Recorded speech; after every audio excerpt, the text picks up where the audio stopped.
My husband signed our divorce papers with a smile on his face. His mistress stood beside him, adjusting her white dress, like she was already at her wedding. I was 7 months pregnant. I had $847 to my name. No job, You need to no sign these friends. documents now. Give her My some own space, mother she had just just gave birth. testified against me in I'm court. never giving up my They daughter. thought they had won. They thought I was nothing. But here's what Marcus didn't know when he walked out that door. Here's what Victoria didn't know when she wore that $4,000 necklace he bought for her instead of me. They had no idea who my father really was, and neither did I. What happened next in that courtroom? Let's just say the color drained from their faces, and they never saw it coming. Stay with me until the end, because this story has a twist that will leave you speechless. If you love stories where the underdog wins, hit that subscribe button and turn on notifications. Drop a comment telling me, have you ever been underestimated? Let's talk about it. This story will show you that your darkest moment can become your greatest transformation, that everything they use against you can become the weapon that destroys them. Now let me tell you how a pregnant housewife brought down the man who tried to destroy her. My name is Claire Dawson Bennett. I was 32 years old when my world collapsed, and this is the story of how I rebuilt it from the ashes. It started on our 5th wedding anniversary. I had spent the entire day preparing. The apartment was spotless. Candles flickered on every surface. A bottle of expensive wine, the kind Marcus liked, was breathing on the counter. I had made his favorite dinner from scratch, a recipe that took 4 hours and left my feet aching and my back screaming. I was 7 months pregnant with our first child, a daughter. We were going to name her Emma. The apartment was small, a 2-bedroom in a decent neighborhood that we could barely afford on Marcus's junior associate salary. But I had made it beautiful. Fresh flowers in a vase by the window because Marcus once said they made him happy. His favorite bourbon on the shelf for his evening drink. Everything arranged just the way he liked it. That was my life, making things perfect for Marcus Bennett. Anticipating his needs, dimming my own light so his could shine brighter. I didn't see it that way at the time, of course. I thought I was being a good wife, a supportive partner. I thought that was what love looked like. I was wrong. At 6:45, I put the finishing touches on dinner. Roasted chicken with herbs, garlic mashed potatoes, green beans, almondine. A chocolate cake for dessert, made from scratch because Marcus didn't like store-bought desserts. At 7 o'clock, I lit the candles and sat down to wait. At 7:30, I texted him, just checking if you're on your way. Heart emoji? Kiss emoji? At 8 o'clock, he replied, big case running late, almost done. Don't wait up. At 8:30, the chicken was getting dry. I covered it with foil and turned off the oven. At 9 o'clock, the candles had burned down to stubs. I replaced them with new ones from the drawer. At 9:30, I called him. It went straight to voicemail. At 10 o'clock, I started eating alone. The food tasted like cardboard. I couldn't finish more than a few bites. At 10:45, I was still sitting at that table, surrounded by cold food and dying candles, when I heard his key in the lock. Marcus walked in looking tired but not apologetic. He barely glanced at the table, at the candles, at the dinner I had spent hours preparing. He said hey and asked if everything was okay. He seemed distracted, already loosening his tie, already moving toward the bedroom. I reminded him it was our anniversary. He stopped walking, just for a second. Something flickered across his face, too fast for me to identify. Right, he said. Of course. Sorry, the Peterson case ran long. We can celebrate this weekend. He was exhausted. He walked past me without a kiss, without touching my belly to feel his daughter kick, without even looking at the meal I had made. I heard the shower turn on, heard him moving around the bedroom, heard him get into bed and turn off the light. I sat at that table for another hour, alone in the flickering candlelight, wondering when my husband had become a stranger. But here's the thing I didn't tell you. Earlier that day, while hanging up Marcus's jacket, I had found something. A receipt from Tiffany and Company. $4,200. A diamond pendant necklace. My heart had soared when I saw it. After 5 years of marriage, after giving up my career as a paralegal to support his dreams, after putting his needs before mine in every single way, he had remembered. He still loved me. He was going to surprise me with something beautiful. I had put the receipt back in his pocket. I didn't want to ruin the surprise. Sitting at that empty table, I understood. The surprise wasn't for me. I just couldn't admit it yet. 3 days later, I made the decision that would change everything. I decided to visit Marcus at work, to surprise him with lunch, to remind him that he had a wife who loved him, a baby on the way, a life worth coming home to.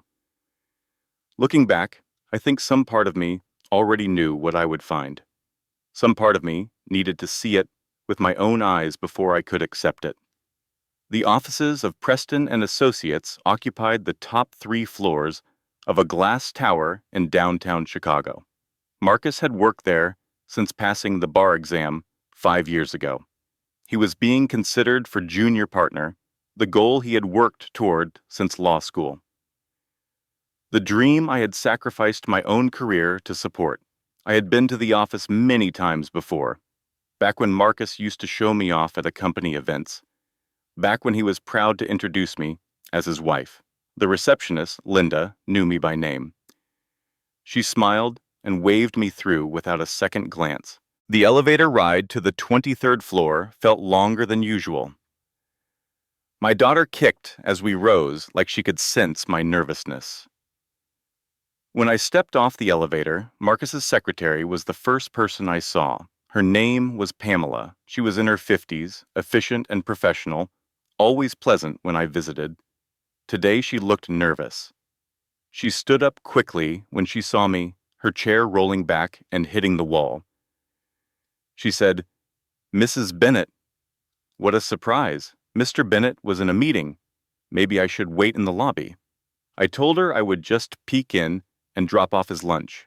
I wouldn't interrupt. She moved to block my path. Her face was flushed. Her hands were shaking slightly. She said that really wasn't a good idea. The meeting was very important. Maybe I should come back later. But I was already walking, already moving toward his corner office, already close enough to see that the door was slightly open, already close enough to hear voices inside. 2 voices. 2. One was Marcus. The other was a woman, laughing. I pushed open the door. What I saw destroyed me. They were standing by the window, wrapped around each other like they had done this 1,000 times before. His hands were tangled in her dark hair.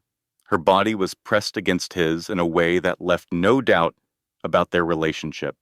And around her neck, catching the light like a cruel joke, was a diamond pendant necklace. The Tiffany necklace. $4,200. The anniversary gift that was never meant for me. The lunch bag slipped from my fingers. It hit the floor with a soft thud. The sound made them turn. I will never forget the look on my husband's face in that moment. I expected guilt. I expected shame. I expected him to push her away and stammer out excuses.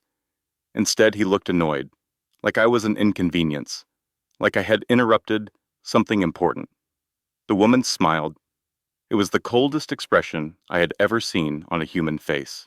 Beautiful and cruel, like a sculpture made of ice. She said, "Well, this was awkward. I couldn't speak.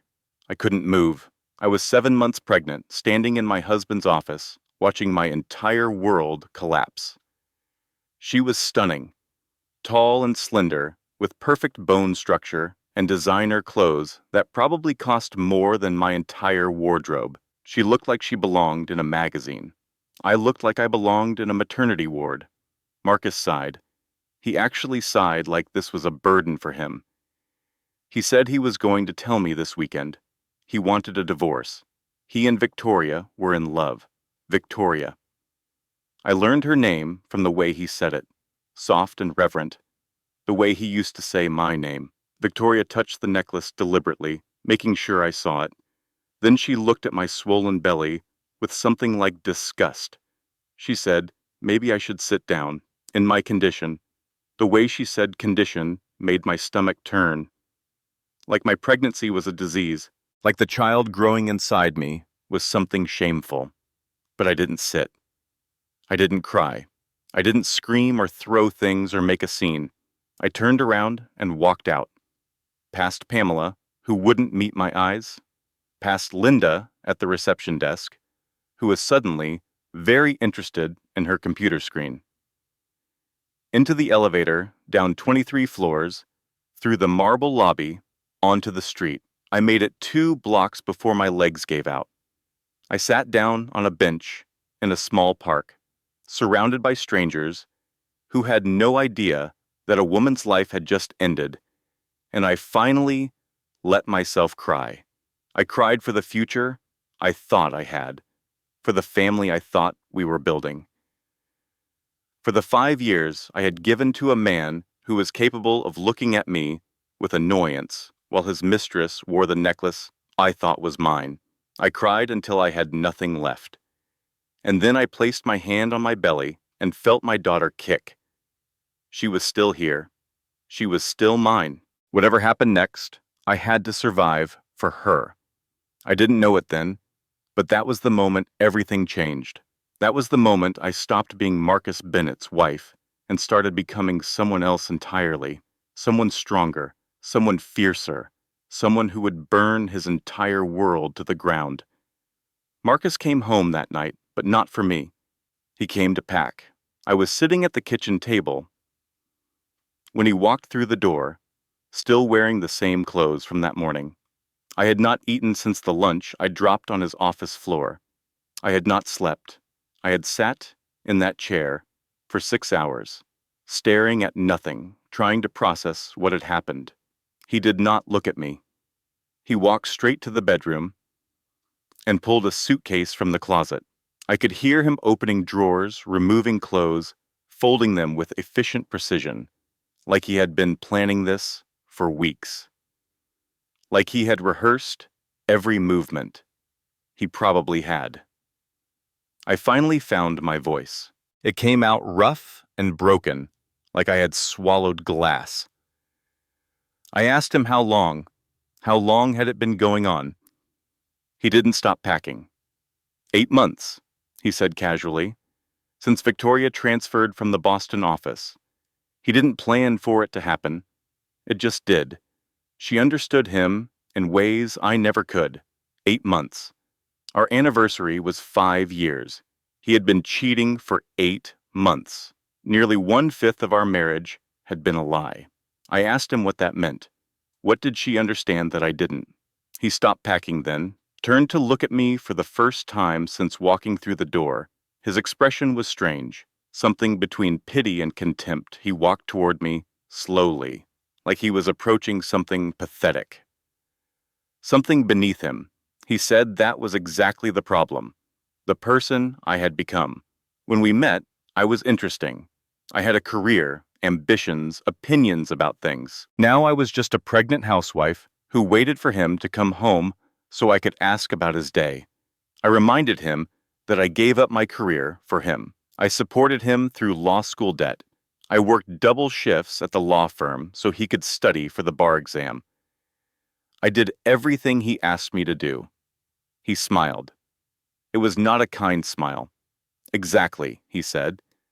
I gave things up. I stopped fighting for myself. I became boring, predictable. Victoria challenged him. Victoria was his intellectual equal. Victoria understood ambition. He zipped his suitcase and looked around the apartment one final time, like he was cataloging everything he was leaving behind. His lawyer would contact me, he said. He would be generous because he was not a monster. I would get some child support, enough to get by. But the apartment was in his name. His career was his. His future was his. I had contributed nothing financially. and I should remember that when the divorce papers came. I asked about our daughter, about the baby growing inside me, his baby. He paused at the door. For just a moment, something human flickered across his face, something that might have been regret. They would work out custody later, he said. Joint arrangement, probably. He wasn't trying to cut me out completely. He just needed to start his new life. Then he walked out. The door clicked shut behind him. And I was alone. I sat in that apartment for 3 more hours, watching the shadows lengthen across the floor, trying to understand who I was now that I wasn't Marcus Bennett's wife. For 5 years, that had been my identity. His wife, his support system, his cheerleader. I had molded myself into exactly what he wanted, convinced that was what love required. Now, I was nothing. A pregnant woman in an apartment I couldn't afford, wearing a ring that no longer meant anything. At midnight, I finally got up from that chair. I walked to the bathroom and looked at myself in the mirror. My eyes were red and swollen from crying. My face was puffy from pregnancy. My hair was tangled. I looked exhausted, defeated. I placed my hand on my belly. It's going to be okay, I told my daughter. I don't know how yet, but it's going to be okay. I didn't believe it, but I said it anyway, because sometimes that's how survival works. You say the things you need to become true, and then you figure out how to make them real. The next morning, I discovered that Marcus's cruelty had only just begun. I went to the bank first thing. We had a joint checking account, a joint savings account, and a shared credit card. I needed money to survive. I needed to find a new place to live, buy things for the baby, maybe hire a lawyer. The teller was a young woman with a kind face and a name tag that said Jennifer. She typed my information into her computer and frowned. She told me she was sorry. The accounts had been frozen, per Mr. Bennett's request. I explained that I was Mrs. Bennett. Dumped. Those were my accounts, too. I had every right to access them. She apologized again. There was nothing she could do. I would need to work it out with my husband. I tried the credit card next at a pharmacy across the street. I needed prenatal vitamins.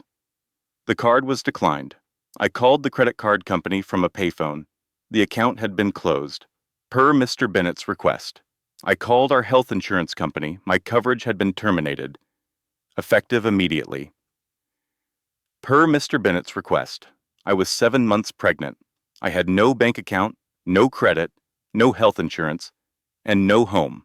I walked back to the apartment in a daze, trying to calculate how long I could survive. I had a personal savings account that my grandmother had started when I was born, money I had never touched because I was saving it for emergencies.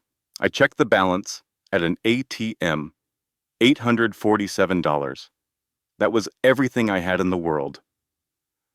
The phone calls started that afternoon. The first was from Hannah, my best friend since freshman year of college. We had been roommates. We had been bridesmaids at each other's weddings. She knew me better than anyone except Marcus.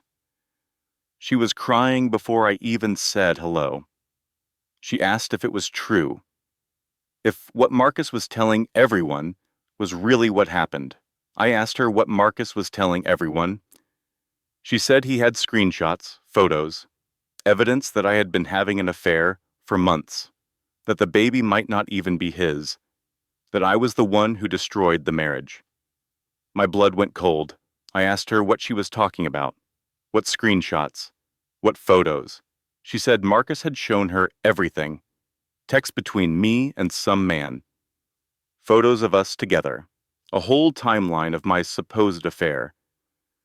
I told her none of it was true. Marcus was the one cheating. I caught him with his mistress yesterday, in his office, right in front of me. Long pause on the line. Hannah said Marcus told her I would say exactly that. He said I would try to turn the story around, make myself the victim. He seemed so sincere, so hurt. She didn't know what to believe anymore. I begged her to believe me. We had known each other for 15 years. She knew who I was. She knew I would never cheat. She knew I loved Marcus. Another pause. Longer this time. She said she needed time to think. She would call me later. She didn't call later. She didn't call the next day. She didn't call at all. Over the next 3 days, I received similar calls from 6 other friends. Every single one had seen the evidence Marcus had prepared. Screenshots of text messages I never sent, photos of me with a man I had never met. A complete fabrication designed to destroy my reputation. Victoria. It had to be Victoria. She was a senior associate at a top law firm. She knew how to build a case. She knew how to manufacture evidence. She had spent 8 months preparing for this moment, making sure that when Marcus finally left me, I would have nothing and no one. By the end of the week, I had lost everything. My money was frozen. My credit was destroyed. My health insurance was canceled. My friends had abandoned me. My reputation was in ruins. And in 2 months, I was going to have a baby that I had no way to support. I called the one person I had left, the one person who had to believe me no matter what.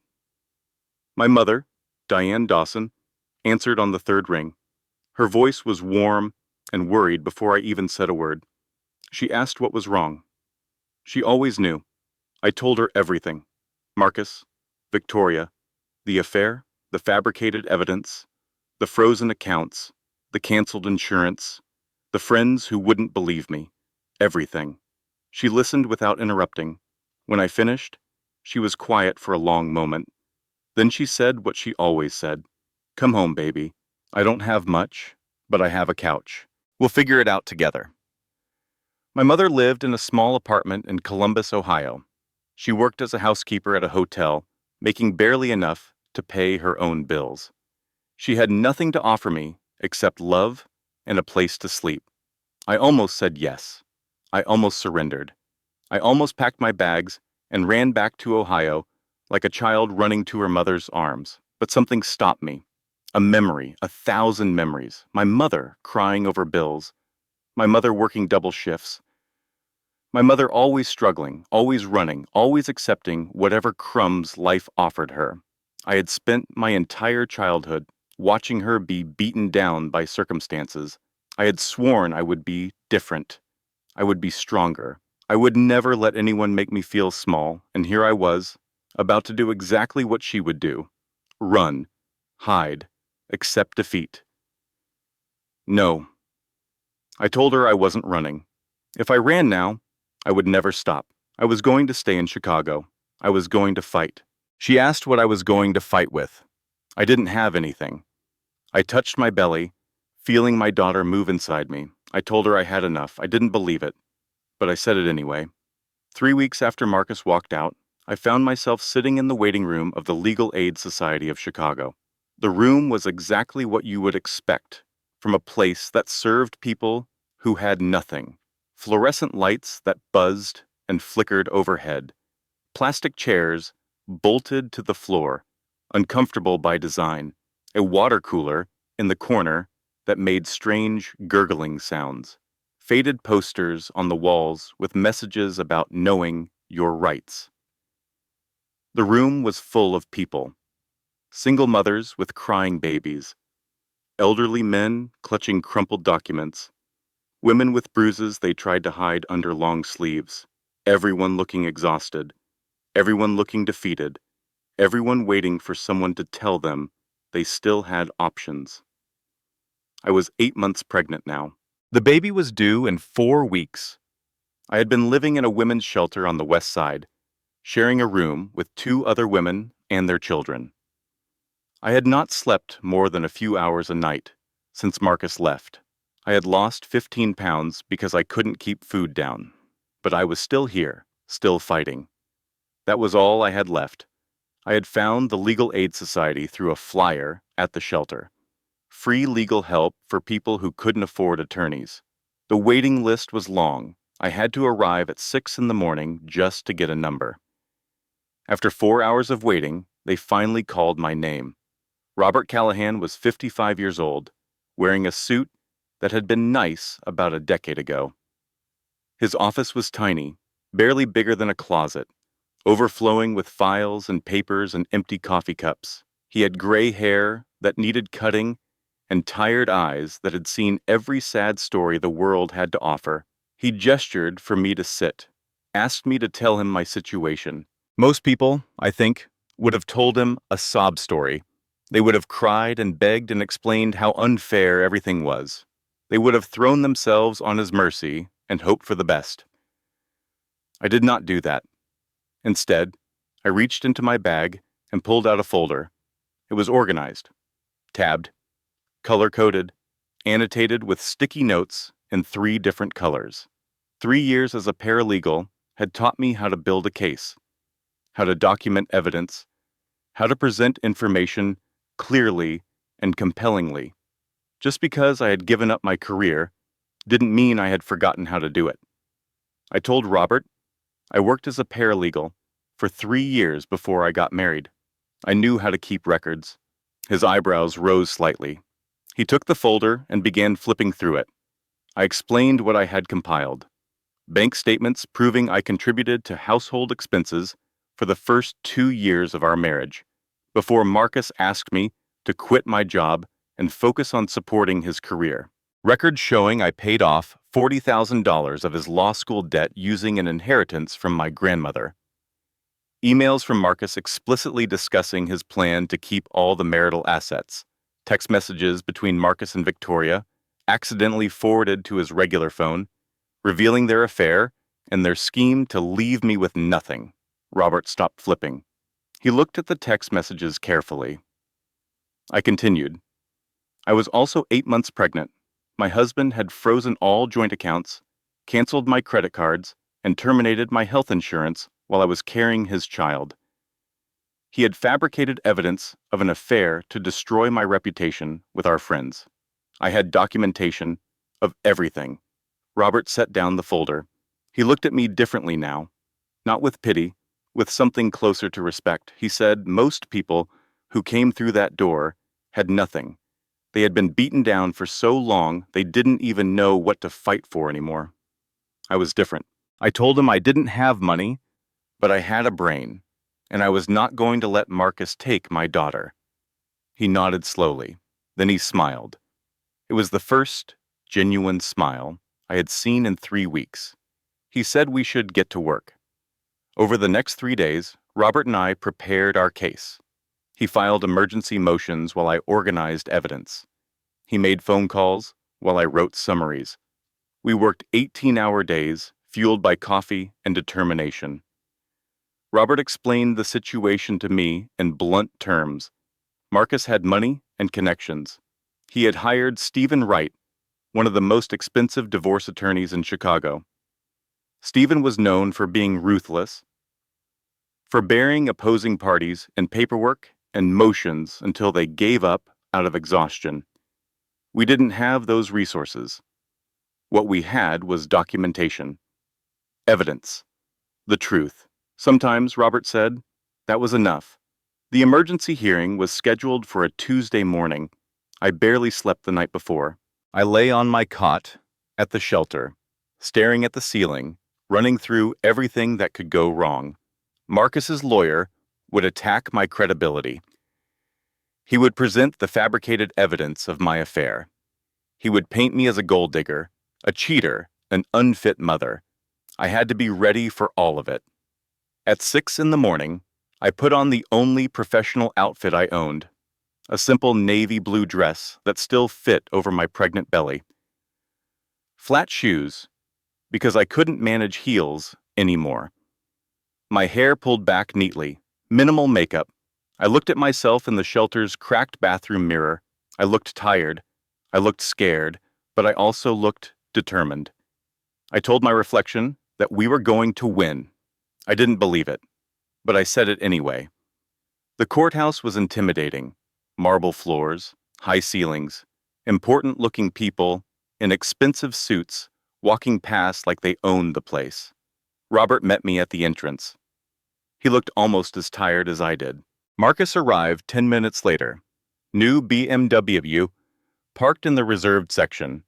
$3,000 suit, Italian leather shoes, diamond cufflinks. He looked like success personified. Victoria was with him, of course. She was wearing white again, a pristine white dress and white heels and a pearl necklace, like she was already celebrating her victory, like this hearing was just a formality before she took her place as the new Mrs. Bennet. Behind them came Stephen Wright, tall and thin, with a sharp face and cold eyes. He carried a leather briefcase that probably cost more than everything I owned combined. Marcus saw me and whispered something to Victoria. They both laughed. Let them laugh, I thought. They had no idea what was coming. The hearing began at 9 o'clock. The judge was a woman in her early 60s named Judge Patricia Hendricks. She had sharp eyes and silver hair and a no-nonsense expression that gave me hope. Stephen Wright stood first. His voice was smooth and confident, dripping with practiced concern. He addressed the court. His client had been extraordinarily generous throughout this difficult process. Mrs. Bennet had contributed nothing to the marriage financially. She was unemployed, uneducated beyond high school, and had been living entirely off Mr. Bennet's success for years. Mr. Bennet was willing to provide reasonable temporary support while they worked through the divorce, but he wanted the court to understand the true nature of this marriage. Robert stood before. Stephen could continue. He respectfully disagreed with opposing counsel's characterization. He had extensive documentation proving Mrs. Bennet's contributions to the marriage. He approached the judge's bench and placed our folder in front of her. He explained what was inside. Bank statements showing Mrs. Bennet contributed 50% of household expenses for the first 2 years of the marriage. Records proving she paid off $40,000 of Mr. Bennet's law school debt using her own inheritance.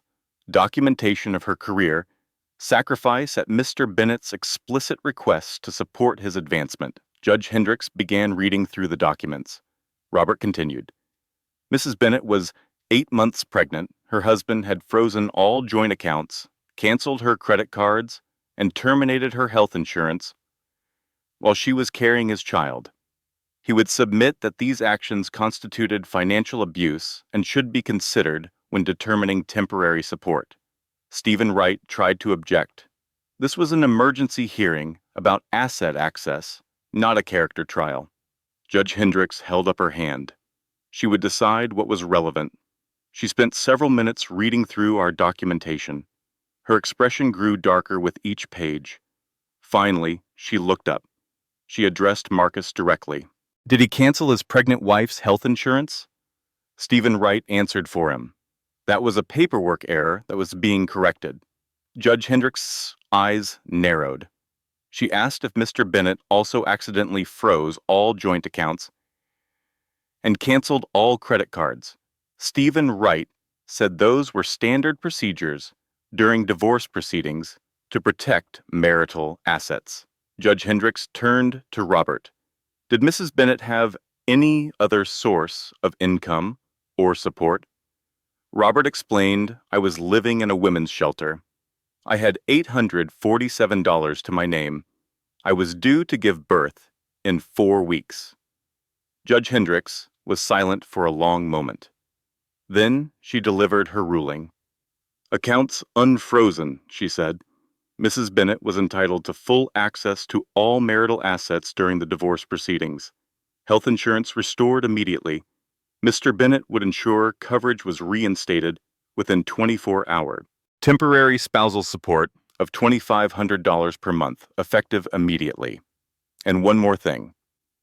She looked directly at Marcus when she said it. If she saw any further evidence of financial manipulation or abuse, there would be consequences. Severe consequences. Did Mr. Bennet understand? Marcus nodded, his face red with anger, or embarrassment, or both. Court was adjourned. Outside the courtroom, Robert shook my hand. He said I did well. We won this round. I felt tears spring to my eyes. I had won, Against all the money and power and connections that Marcus had, I had won. That night, back at the shelter, I allowed myself to hope. Maybe I could survive this. Maybe I could build a life for myself and my daughter. Maybe Marcus Bennett would not destroy me after all. I placed my hand on my belly. "We did it, baby," I whispered. "One battle at a time." I should have known it was too easy. I should have known Marcus and Victoria wouldn't accept defeat that gracefully. 2 days later, I learned exactly how far they were willing to go. The envelope arrived by courier on Thursday morning. I was eating breakfast at the shelter, trying to force down some oatmeal, when one of the staff members called my name. Someone had delivered something for me. The envelope was thick and official looking. The return address was a law firm I didn't recognize. I opened it with trembling fingers. Inside was a legal document, a motion filed by Marcus Bennett. He was seeking full custody of our unborn child. The motion claimed I was mentally unstable, a danger to my unborn daughter, a woman with a history of psychological problems that made me unfit for motherhood. Attached was a psychiatric evaluation, signed by a doctor named Harold Crane, dated 1 week ago. The evaluation stated that during an examination, I had exhibited signs of severe prenatal psychosis, that I had expressed thoughts of harming myself and my baby, that I required immediate psychiatric intervention and should not be allowed unsupervised access to a child. I read the words 3 times, trying to understand. I had never met Dr. Harold Crane. I had never been examined by any psychiatrist. The evaluation was a complete fabrication, but there it was, official and signed and notarized, claiming I was crazy. Marcus was filing for emergency custody the moment our baby was born. He wanted a court order to have me committed for psychiatric evaluation. He wanted to take my daughter before I could even hold her. I called Robert immediately. My hands were shaking so badly I could barely dial the number. I asked him how this was possible. I had never seen this doctor. The evaluation was fake. Robert's voice was grim. He had done some research after I called. Dr. Harold Crane was Victoria Ashford's uncle, her mother's brother. He had signed a fraudulent evaluation without ever meeting me. I asked what we could do, how we could prove it was fake. Robert explained the problem. The evaluation would eventually be proven false. We could request an independent psychiatric examination that would contradict Crane's findings, but that would take time. Weeks, maybe months. The emergency motion would proceed before then. Marcus's lawyers would argue that erring on the side of caution was appropriate when a child's safety was at stake. A judge might grant temporary custody to Marcus while the evaluation was being verified. They were trying to take my baby, trying to steal her from me the moment she was born, using a fabricated document from a corrupt doctor. I felt something break inside me. Not hope, something else, some final barrier that had been holding back the darkest parts of my fear. I asked Robert what I should do. He told me to stay calm, to document everything, to trust the process, but I could hear the doubt in his voice. He wasn't sure we could beat this, not with their resources, or not with their willingness to lie and cheat and manufacture evidence. I hung up the phone and sat in the shelter's common room, surrounded by other broken women, and felt the walls closing in. That night, the stress overwhelmed my body. The contractions started around midnight. Sharp and sudden, nothing like the practice contractions I had been feeling for weeks. These were real. These were serious. I was only 8 months pregnant. I had 4 weeks left. This was not supposed to happen yet. I woke up Ruth, the woman in the cot next to mine. She took one look at my face and called for help. The ambulance arrived in 12 minutes. They loaded me onto a stretcher. While asking questions I could barely answer. How far along was I? How close were the contractions? Did I have any medical conditions? I was alone. Completely alone. No husband, no friends. My mother was 600 miles away and couldn't afford a plane ticket. I was about to have my baby in the back of an ambulance, surrounded by strangers, with a fabricated psychiatric evaluation hanging over my head like a death sentence. The delivery was difficult. Emma was born at 3:47 in the morning, 4 weeks early, after 6 hours of labor. She weighed 5 pounds 4 ounces. She was small but healthy. A fighter, the nurses said, like her mother. They placed her in my arms, this tiny, perfect creature, and I cried. Not from pain, not from fear, from something bigger than both, from love so overwhelming, it felt like it might destroy me. I looked at my daughter's face. Her eyes were closed, her tiny fists clenched, her mouth making small sucking motions. She was the most beautiful thing I had ever seen. I promised her I would protect her, no matter what it cost, no matter who I had to fight, no matter what I had to become. I would burn the entire world down before I let anyone take her from me. 6 hours later, the wolves arrived at my door. I was dozing in my hospital bed, Emma sleeping in a bassinet beside me, when a knock woke me. A woman entered. She was in her mid-40s, with kind eyes and a professional demeanor. She introduced herself as Greta Hoffman. She was a social worker assigned to the maternity ward. I felt my heart start pounding. Social worker. That meant someone had reported something. That meant the system was getting involved. Greta closed the door behind her. Through the window, I could see the hallway. Marcus was standing there. His lawyer was beside him. They were holding papers. Greta spoke quietly, like she didn't want anyone outside to hear. She told me my husband was there with a court order. He was demanding access to the child and requesting an evaluation of my fitness as a mother. I pulled Emma closer to my chest. I told her no, he couldn't do this. I had just given birth. Greta held up her hand. She asked me to let her finish. She said she had read the court order carefully. She had also been watching me for the last 6 hours through labor and delivery and those first precious moments with my daughter. She had been doing this job for 20 years. She knew what abuse looked like. She knew what a mother protecting her child looked like. And she knew which one I was. She paused, her eyes meeting mine. The court order had irregularities, she continued. The psychiatric evaluation was signed by a doctor with a history of malpractice complaints. It was dated 1 week ago, but claimed to document an examination that never appeared in any medical records. Those were grounds for delay. I asked how long she could delay it. 72 hours. That was the maximum she could justify legally, but I needed to use that time. Whatever I was going to do, I needed to do it now. She glanced toward the hallway where Marcus was checking his watch impatiently. That man didn't want his daughter, she said. He wanted to hurt me. She had seen 100 men like him in her career. They used children as weapons. They used the system to extend their control. She looked back at me with fierce determination in her eyes. Don't let him win.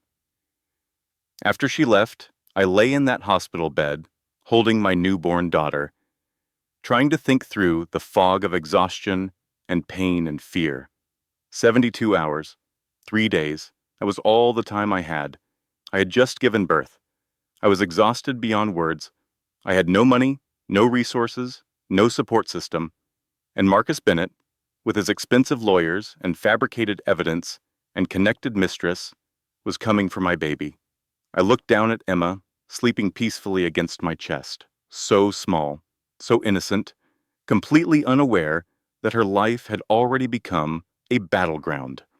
I whispered to her that I was going to fix this. I didn't know how yet, but I was going to find a way. Then I reached for my phone and started making calls. I did not sleep for the next 3 days. From my hospital bed, with Emma beside me, I worked. I made calls. I sent emails. I reached into every corner of my past and pulled out every resource I could find.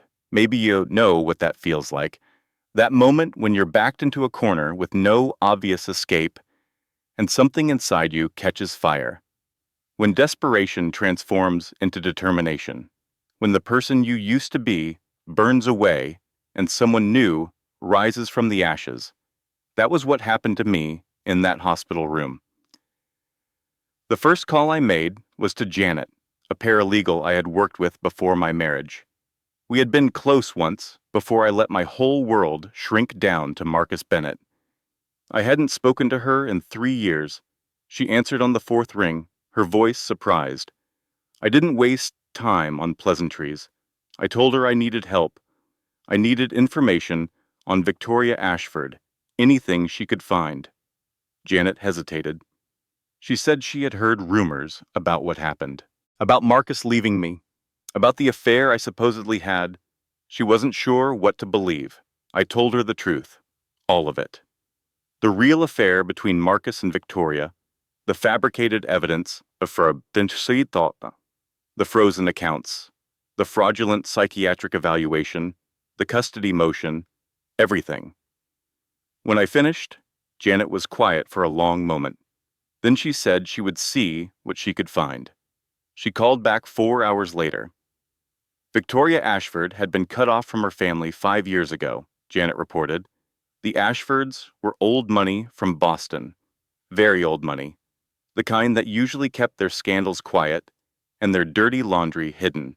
But something had happened that was bad enough for them to make a public statement. The family had released a comment saying Victoria no longer represented the Ashford family's values. I asked what she had done to warrant that. Janet said nobody knew for sure. The family had buried whatever happened, but she had a contact at the Boston Globe, a journalist who covered high society scandals. Maybe that reporter would know something. I gave her my phone number and waited. 2 hours later, my phone rang. A woman's voice, professional but curious. She introduced herself as Meredith Cole. Janet had passed along my number. She understood I was asking about Victoria Ashford. I confirmed that was correct. I explained that Victoria was destroying my life. I needed to understand why she had been cut off from her family. Long pause on the line. Off the record, Meredith said finally. Victoria Ashford had embezzled $1.8 million from her family's charitable foundation, money that was supposed to help sick children. She had been siphoning it off for 2 years before anyone noticed. My grip tightened on the phone. I asked why she was never prosecuted. Old money protects itself, Meredith explained. The Ashfords paid back the stolen funds quietly. They issued their public statement. They cut Victoria off completely, but they made sure there was never any criminal investigation. She paused, but here was the interesting part. She had heard Victoria was now working at a prestigious law firm in Chicago. If she was in a position with fiduciary access, she might be positioning herself to do it again. The pieces clicked together in my mind. Victoria had targeted Marcus specifically. She had researched him, identified his vulnerabilities, seduced him deliberately. Marcus was about to become junior partner at Preston and Associates. Junior partners had access to client trust accounts worth tens of millions of dollars. Victoria wasn't in love with my husband. She was using him. Marcus was just another mark in her long con. I thanked Meredith and hung up. I had information now, but information wasn't proof, and without proof, I had nothing I could use in court. That was when I decided to do something crazy, something desperate, something that probably shouldn't have worked. I called Preston and Associates directly and asked to speak with Richard Preston, the founding partner. The receptionist laughed. She told me politely that Mr. Preston didn't take unsolicited calls. I told her to deliver a message. Tell him it was about Victoria Ashford. Tell him I had information about what she did to his daughter, Melissa. Silence on the line. I held my breath. I didn't actually know what had happened between Victoria and Richard Preston's daughter. During my research, I had discovered that Melissa Preston attended the same college as Victoria around the same time. I had seen references to Melissa having a breakdown and taking a leave of absence from school. I put two and two together and gambled. Sometimes desperation makes you smart. After a long pause, the receptionist came back on the line. Mr. Preston would see me, tomorrow afternoon, at the hospital. I hung up and looked down at Emma, sleeping peacefully in her bassinet. Mommy is playing chess now, I whispered, and Mommy is going to win. Richard Preston arrived at the hospital the next day at exactly 2 o'clock. He came alone, which surprised me. No assistant, no secretary, no witnesses to whatever was about to happen. He was 62 years old with silver hair and impeccable posture. His suit probably cost more than a year of my rent. His watch probably cost more than my car had cost, but it was his eyes that struck me. Sharp, calculating. The eyes of a man who had built an empire by being smarter and harder than everyone else. He stood in my doorway, looking at me and Emma with an expression I couldn't read. He said I had 5 minutes. I didn't waste them.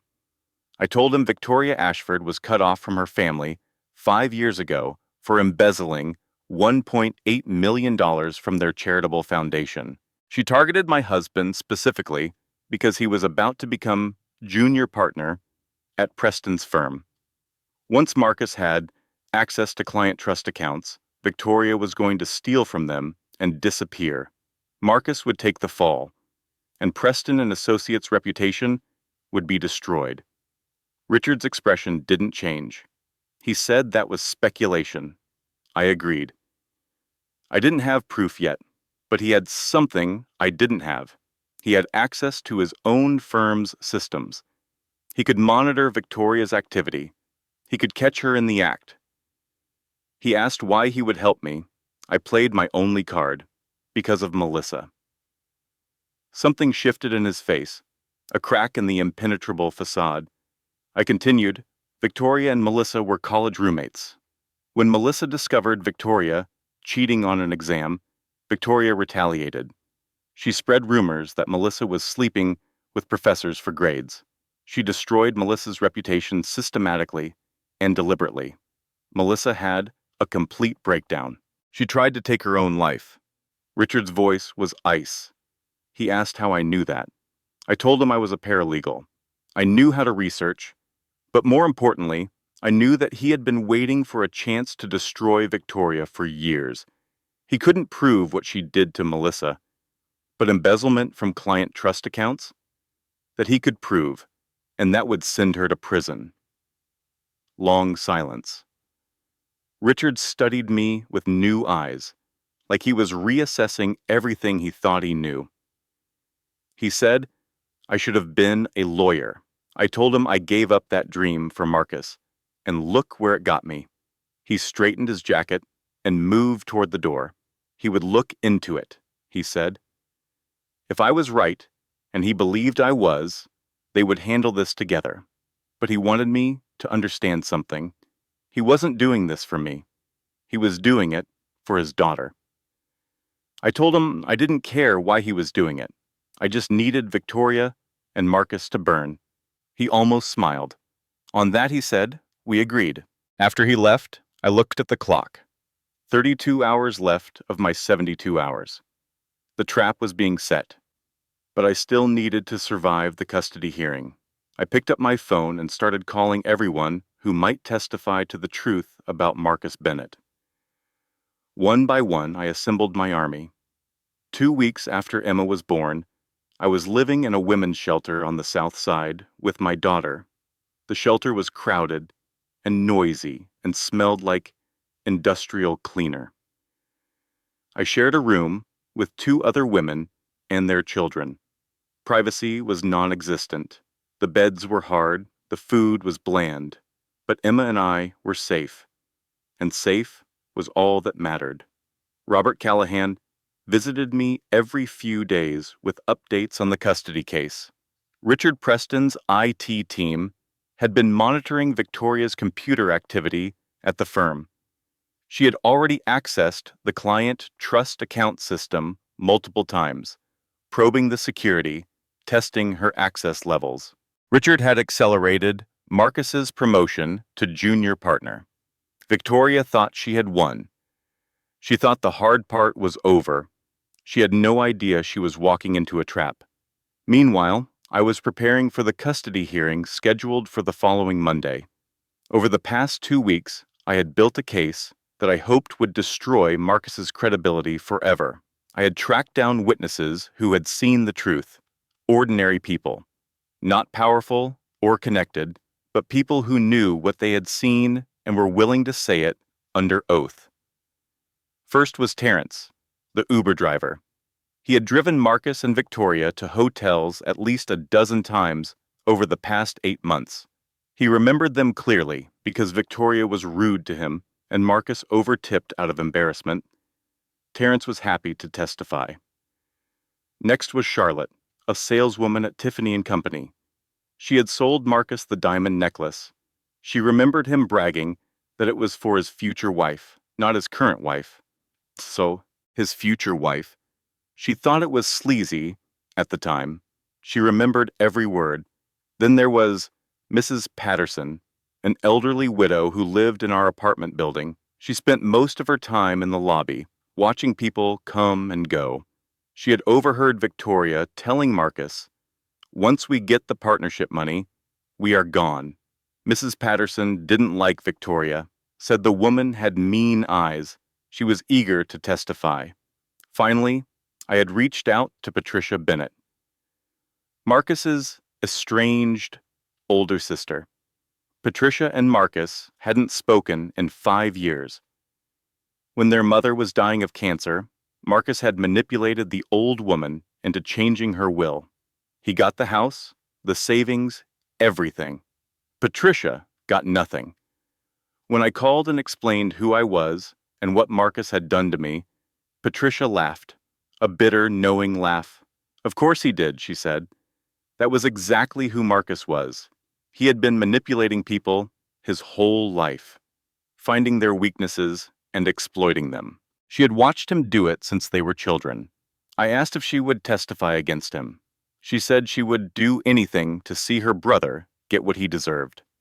By Friday, I had 11 witnesses ready to take the stand. Not lawyers or executives or important people, just ordinary humans who had seen Marcus Bennett for what he really was. Robert called me that evening, impressed. He asked how I had done this. How had I assembled this coalition in 2 weeks while caring for a newborn and living in a shelter? I told him I stopped being the woman Marcus had trained me to be. I became the woman I was always supposed to be. That night, lying on my cot with Emma sleeping beside me, I allowed myself to believe we might win. The custody hearing was in 3 days. Richard's trap for Victoria was ready to spring. The evidence against Marcus was overwhelming. I whispered to my daughter that it was almost over. Soon we would be safe. Soon we would be free. I should have known better. At 3 o'clock on Saturday morning, my phone rang. It was Robert. His voice was shaking in a way I had never heard before. He told me Marcus had filed a new motion, emergency hearing, 6 hours from now. I sat up in my cot, my heart pounding. I asked how that was possible. The hearing was scheduled for Monday. Robert explained that Marcus had found a new judge, Judge Morrison, someone he had connections with through the firm, someone willing to move the schedule up. But that wasn't the worst part. Marcus had a new witness. I asked who. Long pause on the line. My mother. The words didn't make sense at first. My mother, Diane Dawson, the woman who had raised me alone, the woman who had sacrificed everything for me, the woman who was the only person in the world who loved me unconditionally. I told Robert that was impossible. My mother would never testify against me. He said he was sorry. He had spoken to her directly. She confirmed everything. She had signed an affidavit stating I had been mentally unstable since childhood, that I was unfit to be a mother, that she feared for Emma's safety. The phone slipped from my fingers. Ruth, the woman in the cot next to mine, woke up at the sound. She asked if everything was okay. Nothing was okay. Nothing would ever be okay again. My own mother had betrayed me. I picked up the phone with numb fingers. Robert told me the hearing was at 9 a.m. We had 6 hours. I hung up without saying goodbye. Then I sat in the darkness of that shelter, holding my sleeping daughter, trying to understand how my own mother could sell me out. At 4 in the morning, I called her. Diane answered on the first ring, like she had been waiting by the phone, hoping I would call. I asked her one question. Why? She started crying immediately, begging me to understand, begging me to forgive her. I demanded an explanation. She said Marcus had found out something about her past, something I didn't know, something she had been hiding for over 30 years. I asked what he had found. Long silence. Then she told me. When I was 3 years old, we were starving. She couldn't find work. No one would hire a single mother with no education, no references, no support system. So she started stealing. Small things at first. Food from grocery stores, clothes from department stores, just enough to survive. Then she got bolder, started taking things from houses, small valuables she could pawn for cash. She got caught eventually, arrested, convicted of burglary. She served 3 months in county jail while I stayed with a foster family. After she got out, she changed our names, moved to Ohio, started over completely. No one knew about her record, not even me. But Marcus had found out. Somehow, somewhere, he had dug up records that were supposed to be sealed and buried forever. He threatened to expose her, to have her sent back to prison for parole violations, to make sure she never saw me or Emma again. She said she was so sorry. She was just trying to protect me. She had always just been trying to protect me. I felt something twist inside me. Anger, betrayal, and underneath it all, a terrible understanding. I asked if there was more, if there was anything else she had been hiding. Long pause. She said Marcus also threatened to tell me the truth about my father. The real truth, not the story she had told me my whole life. I asked what truth? What about my father? She had always told me he abandoned us before I was born, that he didn't want us. She said she couldn't explain over the phone. She was sorry. She had made so many mistakes. She had been trying to protect me, but she just made everything worse. I hung up. I had 5 hours until the hearing. My mother had betrayed me. And somewhere in that betrayal was a secret about my father that had been hidden for 32 years. I didn't have time to process any of it. I didn't have time to feel hurt or confused or angry. I had one job: survive the next 6 hours, protect my daughter. Everything else could wait. I started making calls. I did not have time to fall apart. 5 hours until the hearing. My mother had betrayed me. Marcus had a compromised judge. The trap for Victoria couldn't spring yet because timing it wrong would make everything look like retaliation. I had never felt more alone in my life, but I had Emma. And I had the witnesses I had spent 2 weeks assembling, and I had something Marcus had underestimated from the beginning. I had myself. At 4:30 in the morning, I started calling everyone on my list. Terrence, the Uber driver. I woke him up and explained the situation. Emergency hearing, 9 a.m. Could he be there? He said hell yes he could be there. He was tired of rich people, thinking they could treat everyone like garbage. He would see me at the courthouse. Charlotte from Tiffany and Company. She was already awake, getting ready for an early shift. When I explained what was happening, she agreed immediately. She had never liked Marcus. Something about his smile seemed wrong. She would testify. Mrs. Patterson, my elderly neighbor. She was an early riser. She listened to my explanation and said she would be there with bells on. That young man needed to learn some manners, and she would be happy to help teach him. Patricia Bennett, Marcus's sister. She answered on the second ring, her voice sharp and alert. She asked what he had done now. I told her about the emergency hearing, about my mother's betrayal, about the compromised judge. She was silent for a moment. Then she said she always knew Marcus would self-destruct eventually. She just didn't think she'd get front row seats to watch it happen. She would be there. She had been waiting 5 years for a chance to tell a judge exactly who her brother really was. By 7 a.m., I had 11 witnesses confirmed.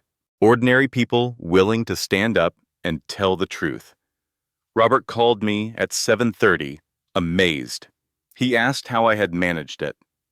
How had I assembled this army in 3 hours in the middle of the night?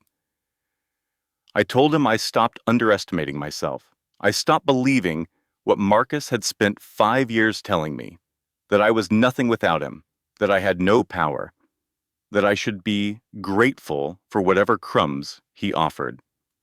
I was done believing lies. We arrived at the courthouse at 8:30.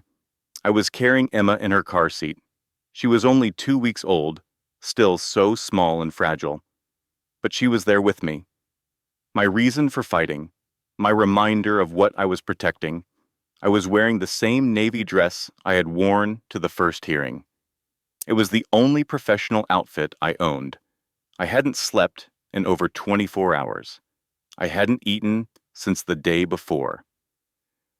But I walked through those courthouse doors with my head held high. Marcus was already there. New suit, new tie, new confidence. He looked like he had slept well, eaten well, lived well. He looked like a man who expected to win. Victoria was beside him in white, always white, like she was some kind of angel instead of the devil she really was. She was wearing the Tiffany necklace, the one Marcus had bought for his future wife. Behind them stood Stephen Wright, Marcus's attorney, with his expensive briefcase and his contemptuous smile. And behind him, looking small and broken and unable to meet my eyes, was my mother, Diane Dawson, the woman who had raised me alone, the woman who had sacrificed everything for me, the woman I had loved and trusted my entire life. She had betrayed me. I walked past her without a word. Some wounds are too fresh to acknowledge. Some betrayals are too deep to process. All I could do was keep moving forward. The hearing began at 9 o'clock precisely. Judge Morrison was a man in his late 50s with silver hair and an expensive watch. He barely looked at me when I entered.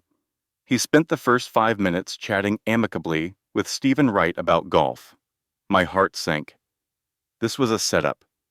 The outcome had already been decided, but I had not come this far to give up without a fight. Stephen Wright stood first. He expressed deep concern for the welfare of the minor child. His client had received troubling information about the mother's mental state.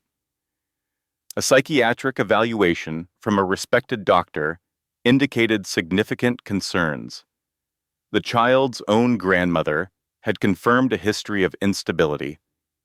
He called my mother to the stand. Diane walked forward slowly, like she was walking to her own execution. Her hands were trembling. Her face was pale. She wouldn't look at me. She took the oath. She sat in the witness chair. Stephen Wright approached her with practiced sympathy. He asked if she was Claire Bennett's mother. She confirmed that she was. He asked if she had stated in her affidavit that her daughter had been mentally unstable since childhood. She said yes, she had written that. He asked if she believed Claire was fit to raise a child. Diane opened her mouth to answer. That was when Robert stood up. He requested the court's permission to interject with relevant evidence. Stephen Wright objected immediately. He was in the middle of examining his witness. Judge Morrison hesitated. He looked at Stephen Wright. He looked at Robert. Something unspoken passed between them. He would allow it. Robert approached the bench and placed a document in front of the judge. He explained that he had evidence the witness was testifying under duress. Marcus Bennett had discovered Mrs. Dawson's sealed criminal record from nearly 30 years ago and threatened to expose her unless she cooperated. He had text messages proving the coercion. Judge Morrison read through the evidence. His expression shifted from bored to uncomfortable. He looked at my mother. He asked if she had been threatened into providing this testimony. Diane burst into tears. She said she was sorry. She was so sorry. Marcus told her he would destroy them both. He told her Claire would hate her forever. She had just wanted to protect her daughter. She had always just wanted to protect her daughter. Judge Morrison's face hardened. He looked at Marcus. He noted that witness tampering was a serious offense. Stephen Wright scrambled. His client denied any wrongdoing. This was clearly a misunderstanding. But Robert was already pressing forward. He announced that the defense had 11 witnesses ready to testify. Witnesses who could speak to Mr. Bennett's infidelity, his fabrication of evidence against Mrs. Bennett, and his systematic campaign to destroy her reputation. He asked permission to call them. Judge Morrison glanced at Stephen Wright again. But the accusation of witness tampering had changed something. He couldn't dismiss this out of hand without looking complicit. He granted permission. One by one, my witnesses took the stand.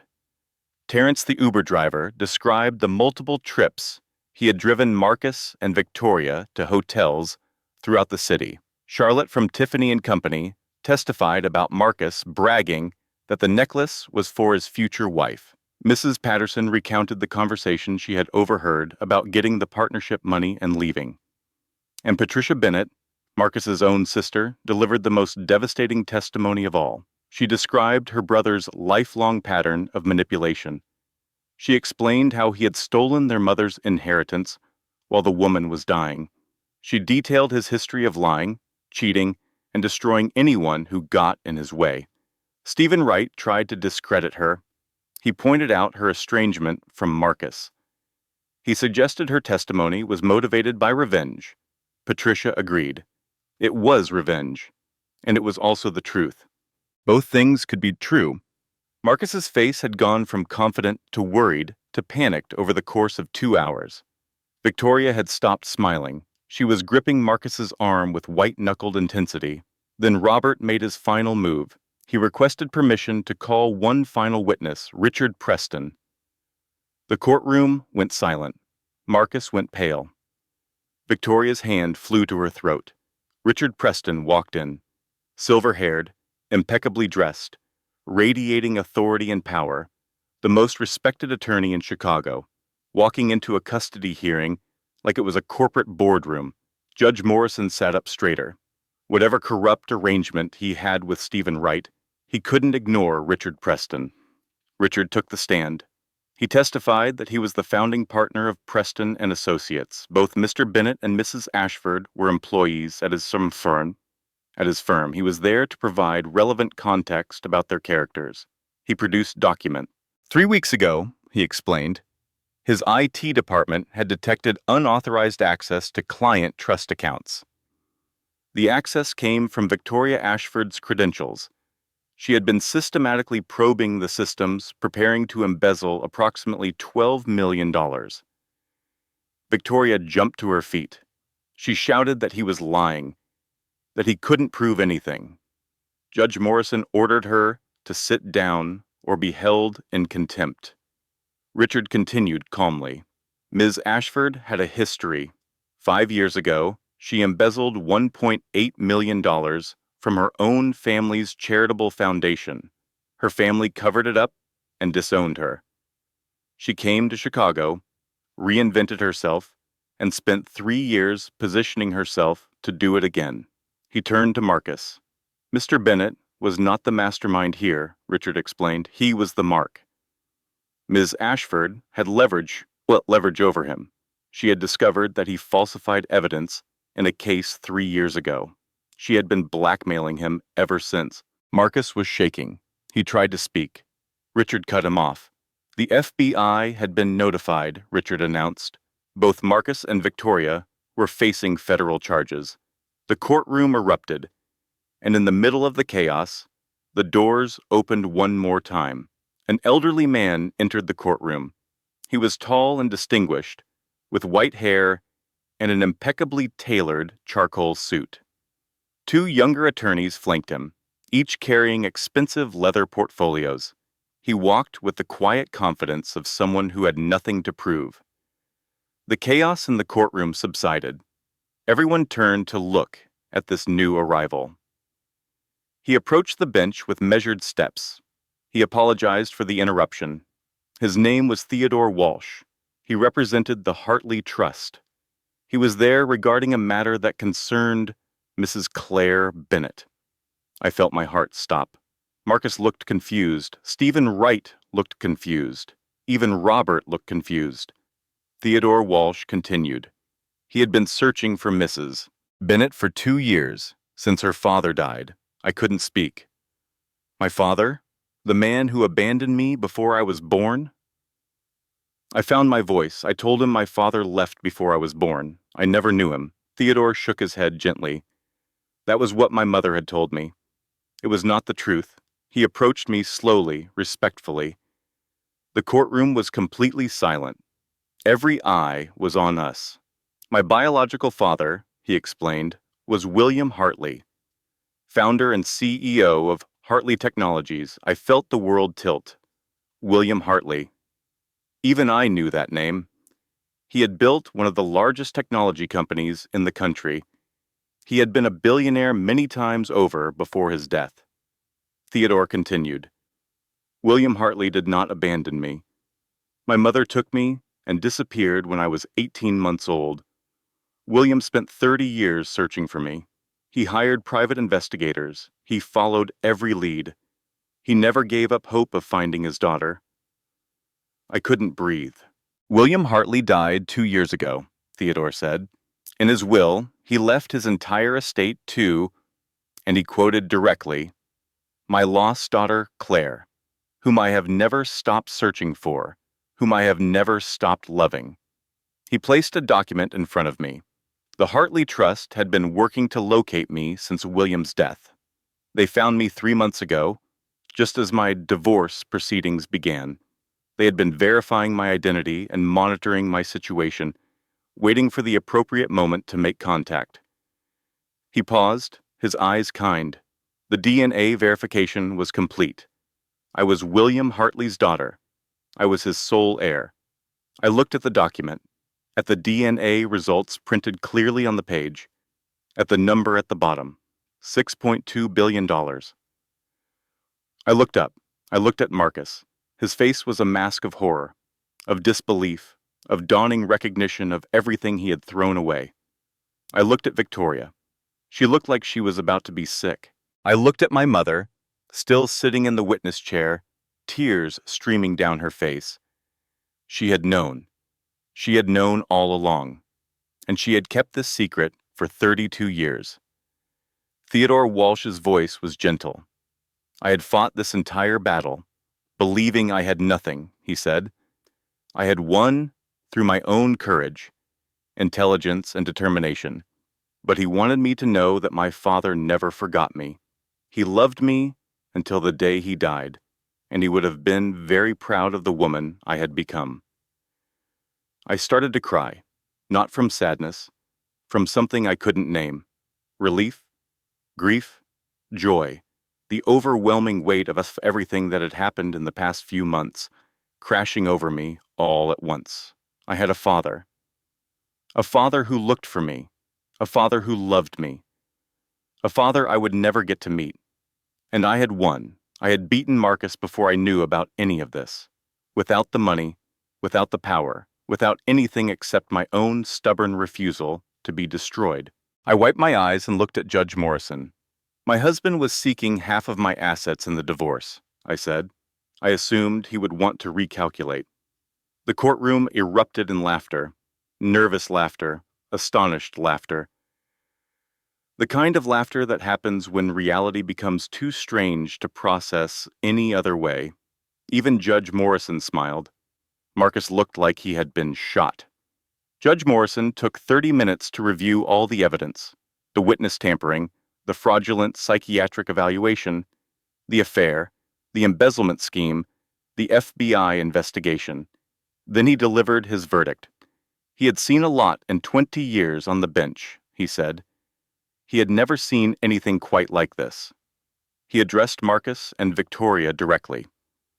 They had conspired to destroy an innocent woman. They fabricated evidence. They tampered with witnesses. They committed psychiatric fraud. They were facing federal criminal charges. His ruling was clear. Full custody of the minor child, Emma, was awarded to the mother, Claire Bennett. Mr. Bennett was denied any visitation rights pending criminal investigation.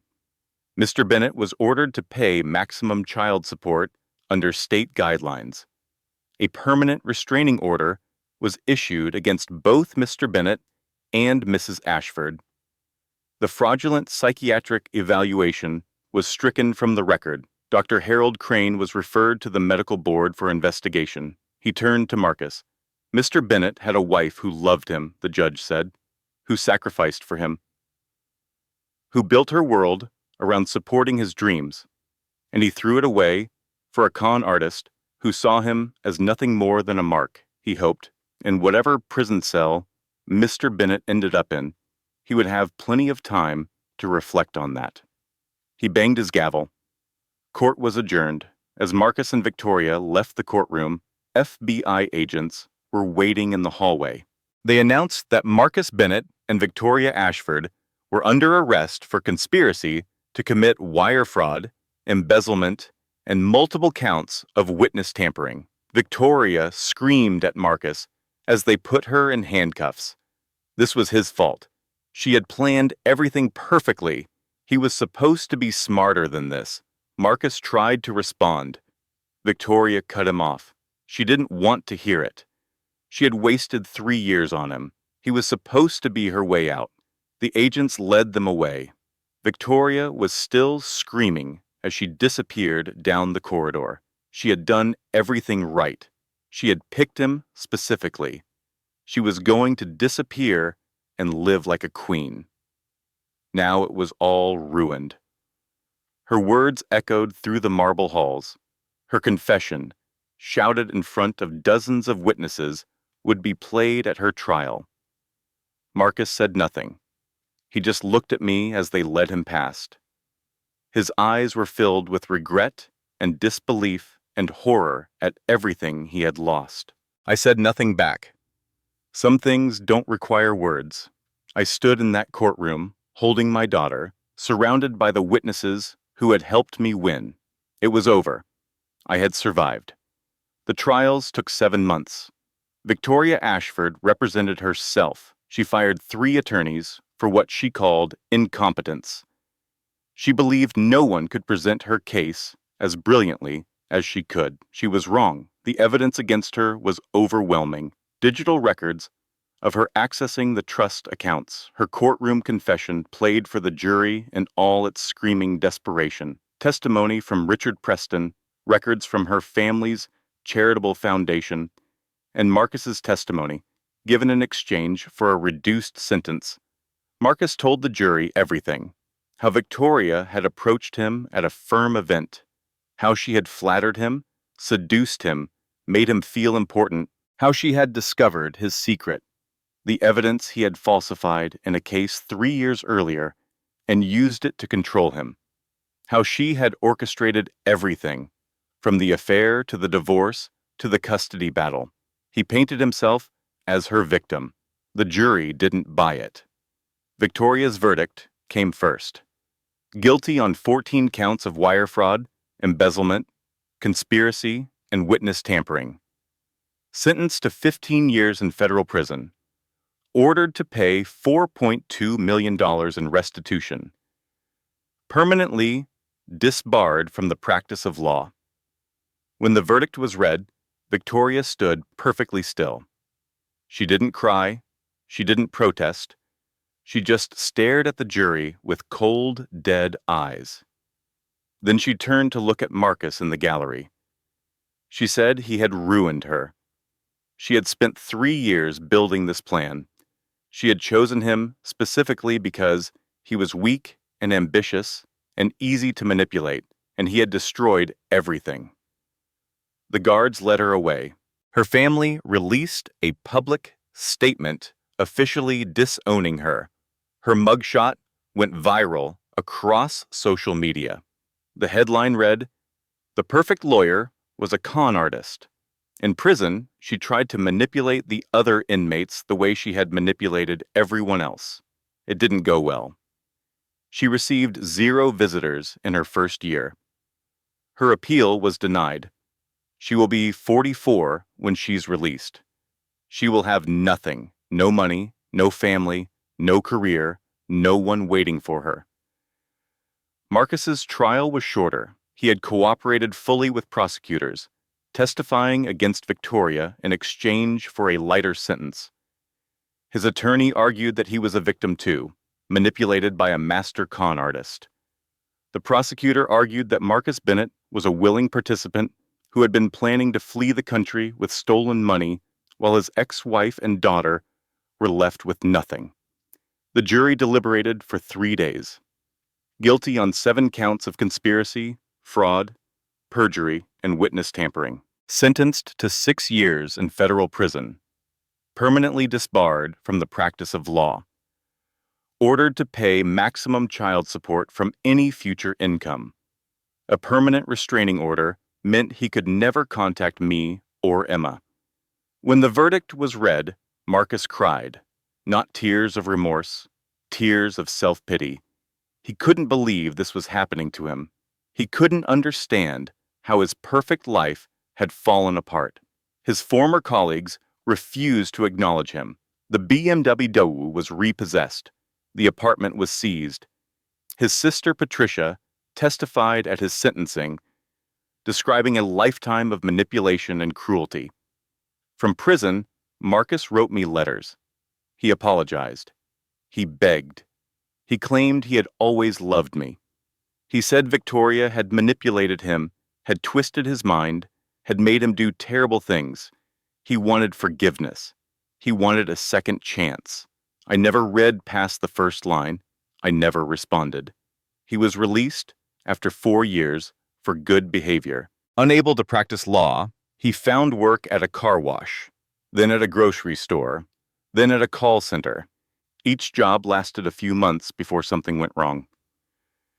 10 years after the divorce, he saw my face on the cover of a business magazine.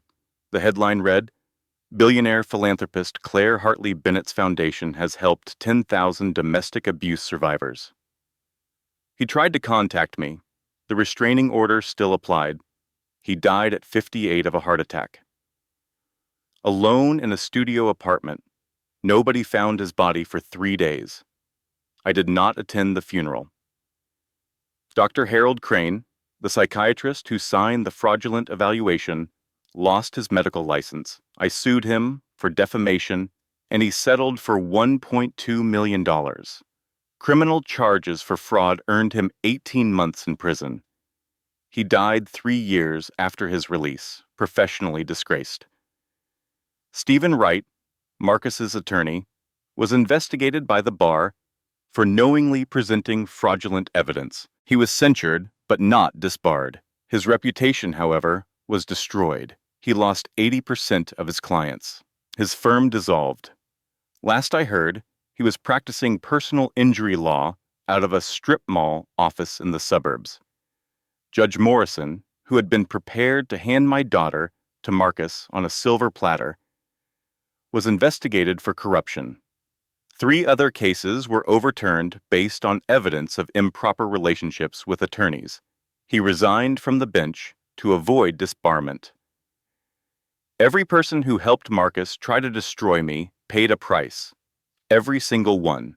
But revenge, I learned, doesn't actually feel the way you expect it to feel.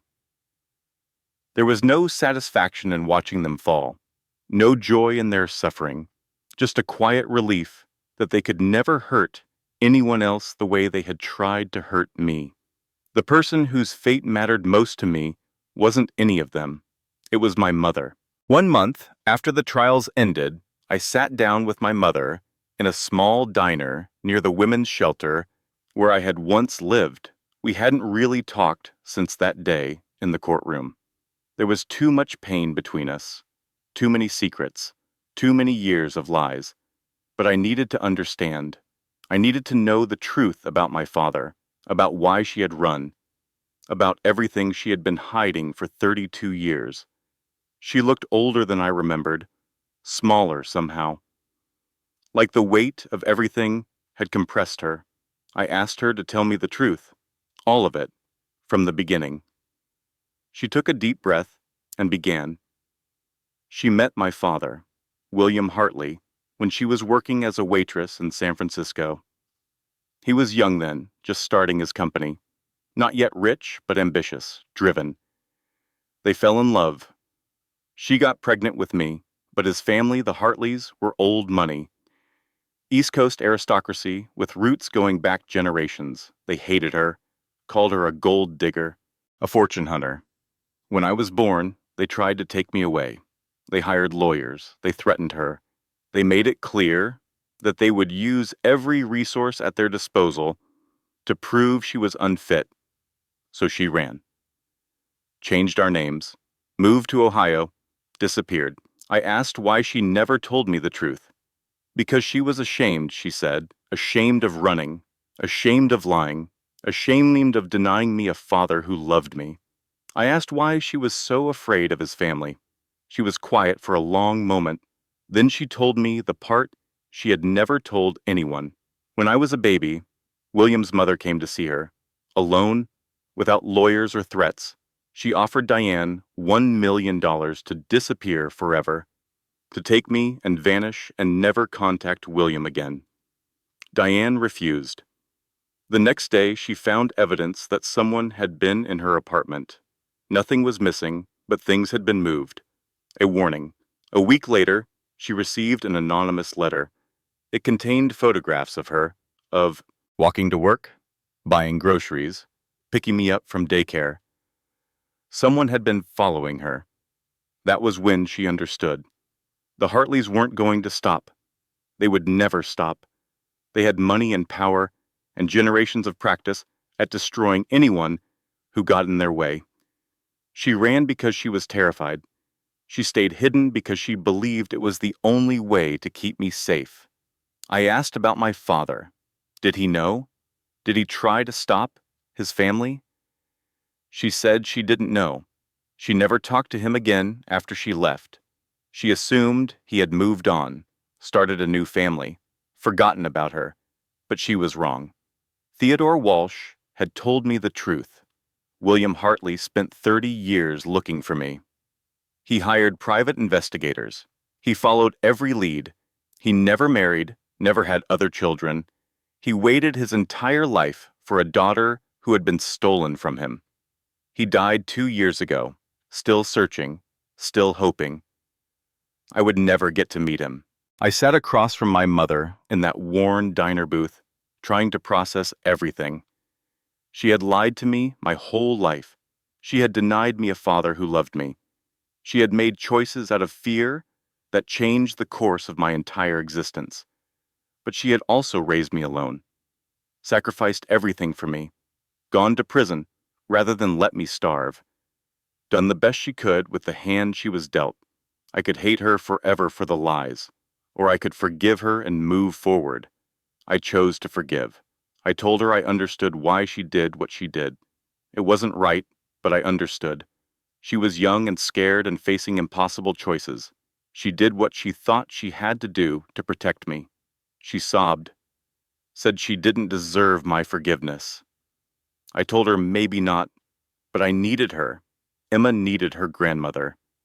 And I had learned something through all of this. Family isn't about deserving. It's about showing up. I asked if she could show up, if she could be present, if she could be the grandmother Emma needed. She promised she would. And she has. Every day since. She moved to Chicago to be near us. She babysits when I have meetings. She tells Emma stories about growing up in Ohio. She's present in a way she never could be before, when she was always running, always hiding, always afraid. The helpers who saved me were rewarded. Robert Callahan now runs the Callahan Justice Center. a nonprofit legal aid firm I funded specifically for women facing financial abuse and divorce.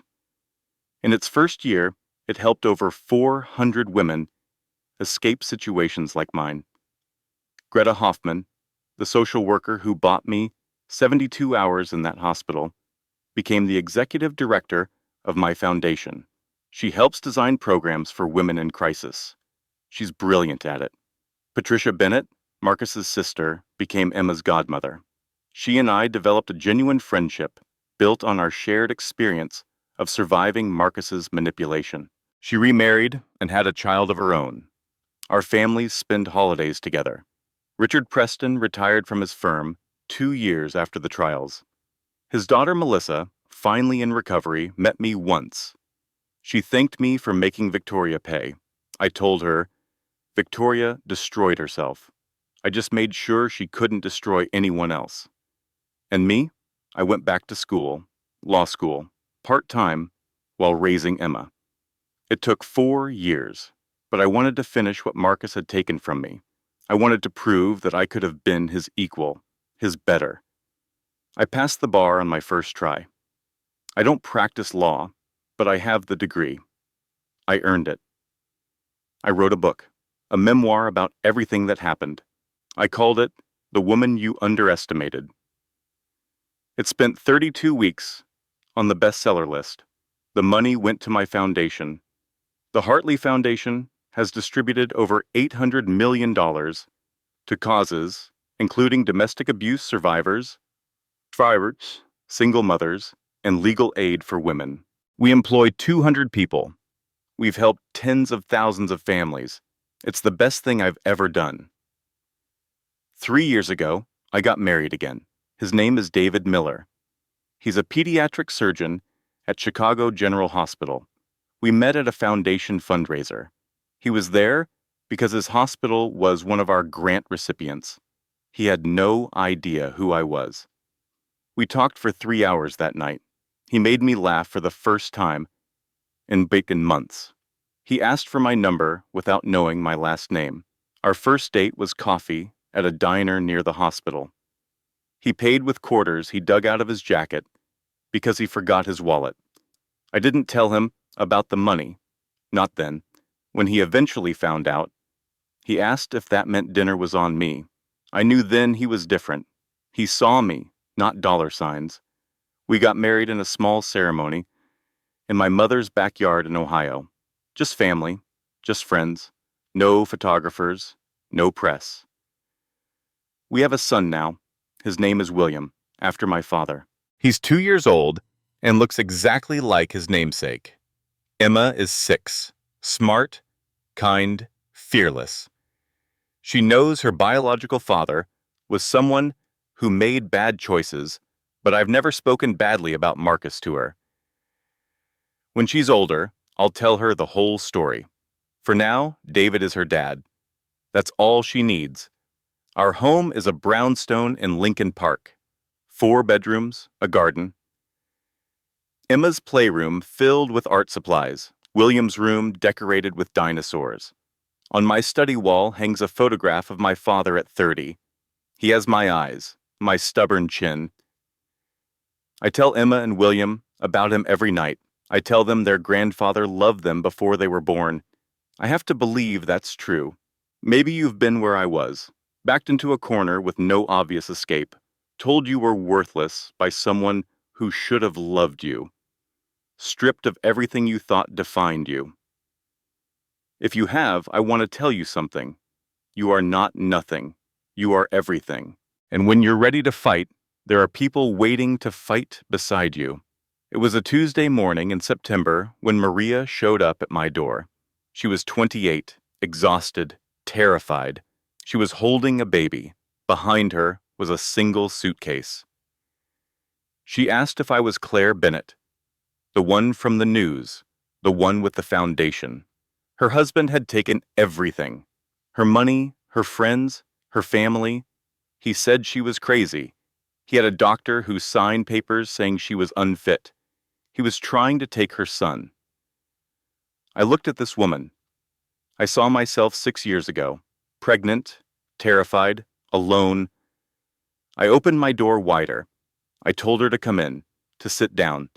I was going to tell her what someone should have told me. When I was standing where she was standing, she hesitated, said she didn't have any money. She couldn't pay me. I smiled. I told her I was her once. I had $847 and a baby and a husband who told me I was nothing. I didn't need money then. I needed someone to believe me. I took her hand and led her into my home. I told her what I tell every woman who walks through the doors of my foundation. You are not nothing. You are everything. And we are going to fight. That is my story. But really, it belongs to every woman who has been told she's worthless and refused to believe it. Every mother who has fought for her children against impossible odds. Every person who has hit rock bottom and found the strength to climb back up. We are the women they underestimated, and we always win.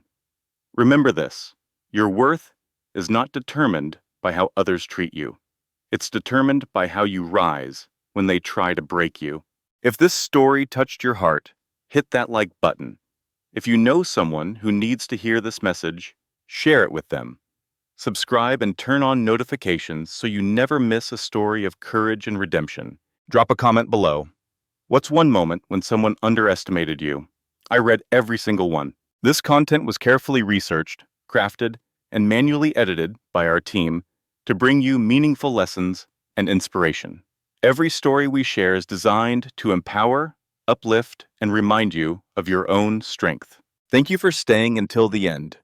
You are not nothing. You are everything.